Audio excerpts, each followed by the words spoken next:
We're in the bowels of Hadlock Field where Jonah Tong is nice enough to join us on this Friday. Jonah, good to see you. Thanks for the time. Thank you guys for having me. I really appreciate it. Of course. Tell me, it's been a wild 2 weeks, right? I mean, you can't say the season hasn't ended on an exciting note. Yeah, it's been a lot of fun. I wasn't really expecting this, so I mean, it's like kind of like the cherry on top for the end of the year. So.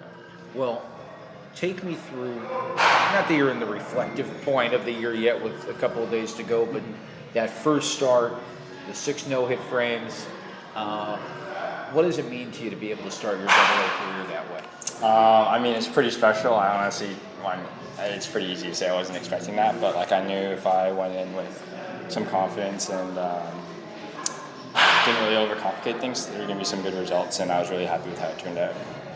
How about when you look at the startup here, that's as valuable a learning experience too, right? What do you take from battling a tough Portland lineup?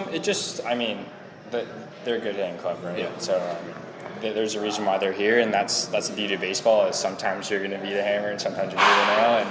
And I think it was just one of those games where you got to look at it and you're like, okay, there's what did I do really well, what didn't I do well, and then just go back and start making a new plan. Obviously, it's a little bit harder seeing that was the end of the year, but no, I mean it's pretty cool. You got to kind of look at that and like have some expectations and see what you can do for next year and improve. So. What do those expectations look like?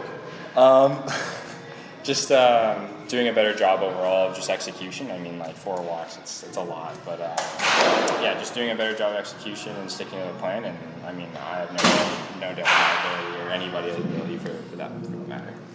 How about going into the off season? What was that going to look like? What does your schedule, your routine look like? I don't really know, to be honest with you. I'm just gonna probably take a little bit of time just to decompress and just reflect on the year, and then kind of start putting together like a plan on what I want to get out of the off season, and then come into next year's spring training with the same mindset of just doing the best I possibly can, of course, and just having a long, healthy season. That's health number one. Yeah, 100%. Yeah. That's the main thing. And in these just couple of weeks up here, who have you saw anyone from the pitching staff or coaching staff that you've talked with that has given you some really good insight? I mean, mingling with the starters, I mean, you kind of start to pick up a few things, just like from an approach standpoint. Like baseball's the exact same, hitters are the exact same. The only thing that changes is just like the title on the level.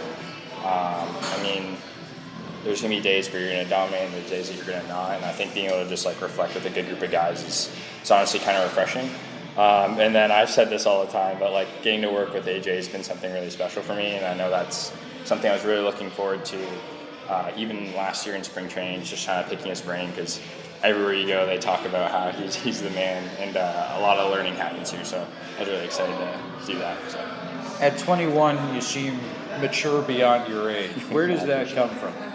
My parents. I mean, my parents always taught us from a very young age that like kind of like how you are as a human is just it's the most important thing, right? Like how you interact with people. I mean, I could also credit that to being Canadian, but no, I think it's just my upbringing for everything. Thankful for how they raised me. So. Yeah, what was it like growing up in Canada? I know you were a hockey fan.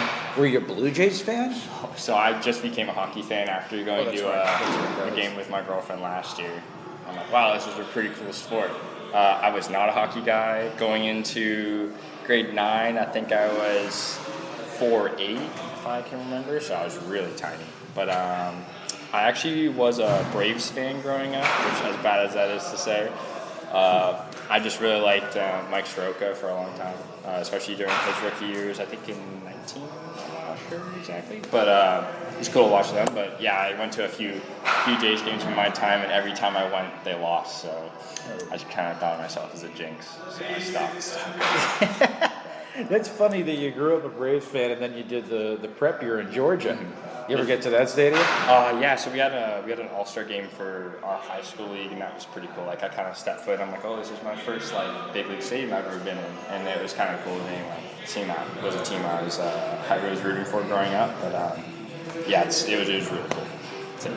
Yeah, well, wishing you continued success. What an exciting end to the year, and have a great off season. Thank you. Looking forward to it next year.